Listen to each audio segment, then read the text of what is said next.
Olá, no capítulo 6, o tema é o magnetismo, que é a propriedade dos ímãs, ou magnetos. Já se conhecia desde a Grécia Antiga que as propriedades de um minério de ferro chamado magnetita, né, atraía pequenos pedaços de ferro, aproximando o ímã de limalhas de ferro, atraía alguns pedaços de fragmentos de ferro e as extremidades atraíam mais do que o meio, né? Essas partes que atraem mais, que só parece que tem um magnetismo mais forte, são chamados de polos. Outra propriedade é que se você deixar um ímã com liberdade para girar, ele tende sempre a girar e apontar na direção norte. Então, o polo que aponta para a direção norte a gente chama de polo norte, e o polo que aponta na direção sul a gente chama de polo sul. E todo mundo que já brincou com ímãs sabe que os ímãs podem se atrair entre si ou se repelirem, né? Então, quando você atrai as faces dos polos iguais, né, sul com sul e norte com norte, eles se afastam. E se você colocar faces diferentes de dois ímãs, eles se atraem, né, atração magnética. Outra propriedade interessante é que você não consegue separar o polo norte do polo sul. Sempre você vai ter o polo norte e o sul em um ímã, né? Se você quebrar um ímã no meio, né, e gerando dois ímãs, você vai ter polo norte e polo sul nos dois, né? Quebrando cada um, você vai ter 4 ímãs diferentes, né? Todos com polo norte e sul. Bom, a região em volta do ímã a gente chama de campo magnético. É fácil de ver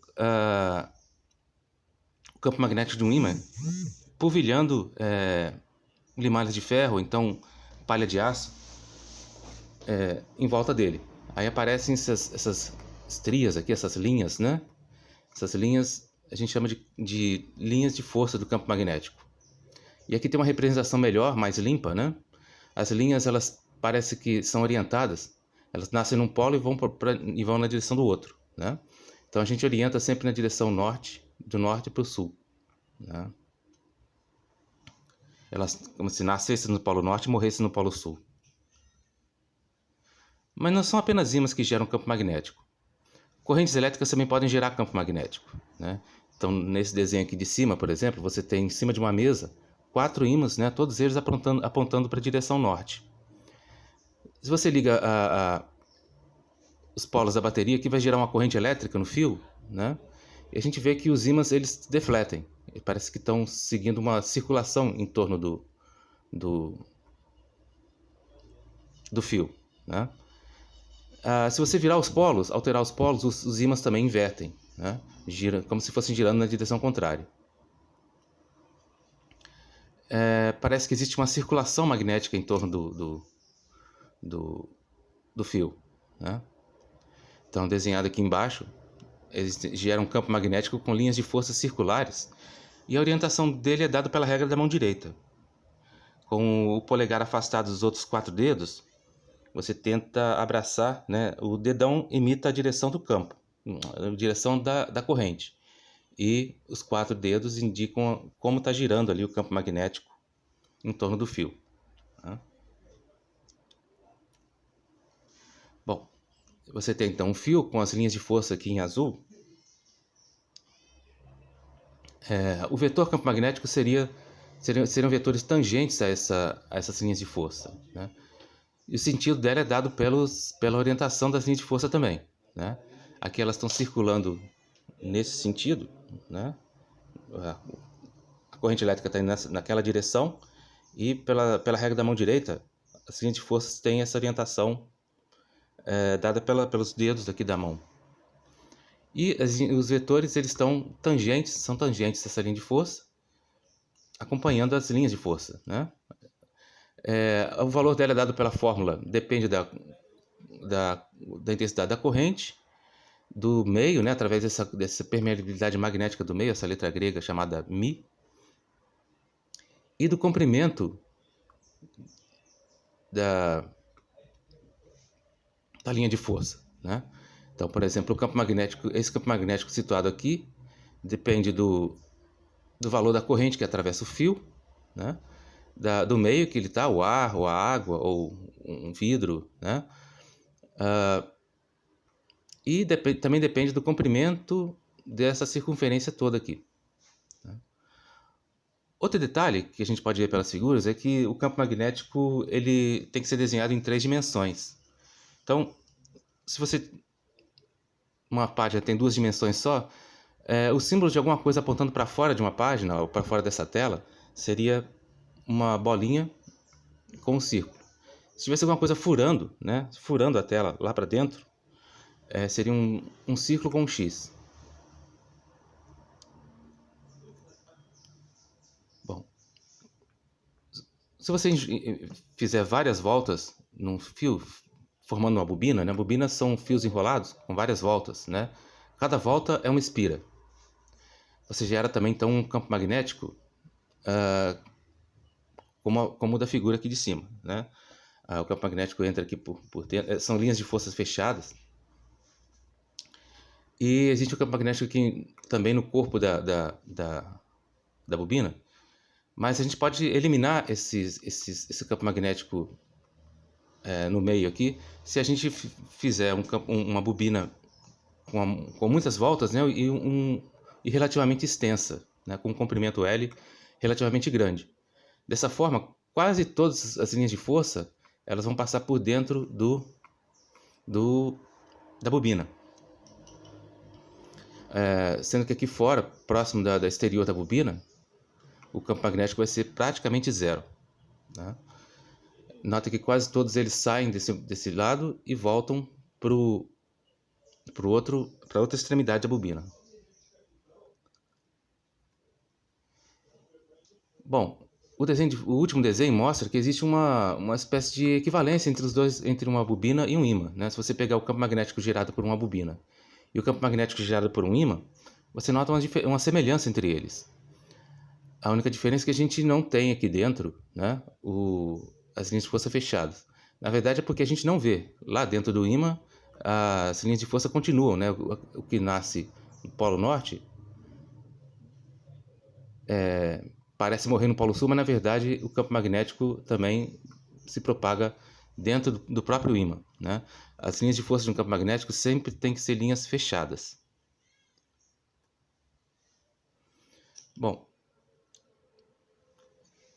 a propriedade tridimensional é muito importante porque a força magnética e o campo magnético estão no espaço tridimensional. Se você tiver alguma carga, um corpo com qualquer carga, positiva ou negativa, né, com a velocidade nessa direção, para baixo aqui, e o campo para lá, surge uma força magnética perpendicular aos dois vetores, né, como se fosse um desenho tridimensional. Né?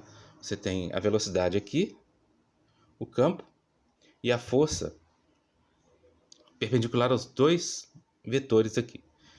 Então, a força magnética está situada no espaço tridimensional. Né? E essa força ela depende do valor da carga, né, do Qzinho aqui, o valor da velocidade V e do valor do campo magnético que existe aqui, nessa região. Né? O campo magnético, vamos dizer, valor B. Né? Além disso, depende desse ângulo aqui, o seno desse ângulo. Então, dentro de um campo magnético constante, dentro de uma bobina, por exemplo, existem 3 trajetórias possíveis de uma carga. Né? Primeiro, quando as duas são paralelas, assim, né? As duas paralelas assim. Quando as duas são paralelas, o ângulo entre eles é zero. Né? Ou assim, paralelas, assim, zero, ou 180 graus, o seno de 180 também é zero. Né? Então, quando a velocidade da partícula é paralela ao campo, o seno dele é zero e a força vai ser nula. Então aqui uma carga nessa direção só vai se propagar sem força nenhuma, vai se propagar na direção uma linha reta. Né? Outra propriedade é quando são perpendiculares, o campo e a velocidade, né? Fazendo 90 graus entre si. Nesse caso, você tem uma trajetória circular, né? Fica girando aqui dentro do campo magnético. E a situação intermediária entre as duas, né? A trajetória intermediária que não é nem perpendicular nem é paralelo, seria uma trajetória helicoidal. E como é que a gente orienta a força magnética, né? Bom, existem duas cargas, a carga positiva e a negativa. A positiva a gente usa a mão direita, né? Separa o polegar dos 4 dedos, e a negativa a gente usa a mão esquerda, né? Com o polegar separado dos 4 dedos também.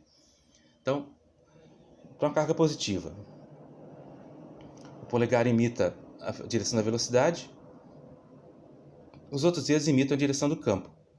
E a força é dada pela palma da mão, né? No caso, se você tivesse uma carga positiva subindo aqui e um campo elétrico, né, na direção dos meus dedos, a carga sofreria uma força que empurra ela para nossa direção, né? Então, no desenho aqui de baixo, você nota que a velocidade da partícula que está entrando num campo magnético naquela direção ali, né? Indo do norte em direção ao sul. Então, a carga positiva aqui, a velocidade dela está nessa direção, né? Vai surgir uma força, né? Usando a mão direita aqui, né? A carga está vindo nessa direção, o campo tá naquela direção, né? Então vai ser uma força que empurra ela para cima. Então quando a carga entrar no campo, ela vai ser jogada para cima, né? Bom, outra propriedade importante é o que acontece com a espira. Uma única volta onde é atravessada por uma corrente elétrica, né? Fechada. Bom, se você colocar uma espira com a corrente elétrica fechada dentro de um campo magnético constante, né? Um campo magnético aqui dado por esse desenho aqui, né? Bom, nota que essa aresta de baixo e a aresta de cima, elas são paralelas ao campo, né? Toda a carga elétrica que está andando nessa direção aqui está paralela ao campo e aqui em cima também. Então aqui paralelo ou antiparalelo, a força magnética é zero.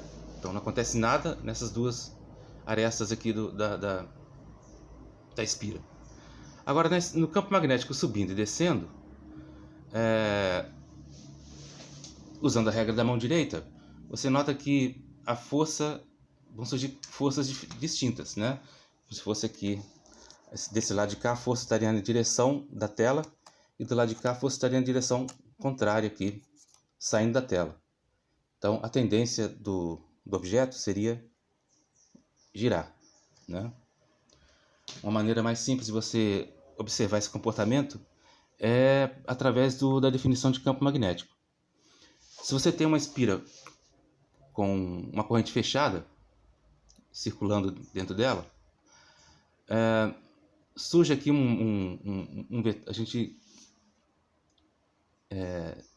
surge aqui um vetor que a gente chama de vetor momento magnético, né?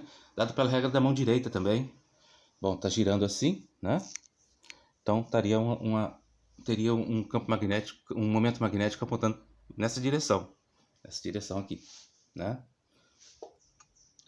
Bom, como o campo se você coloca no campo naquela direção, nessa direção, o momento magnético ele tende a se orientar com o campo magnético. Então vai girar até se alinhar com o campo magnético. Ele carrega a bobina junto, né? Então estaria aqui o campo magnético, o vetor momento magnético, né? Ele tende a se alinhar com o campo e carrega a espira junto, né?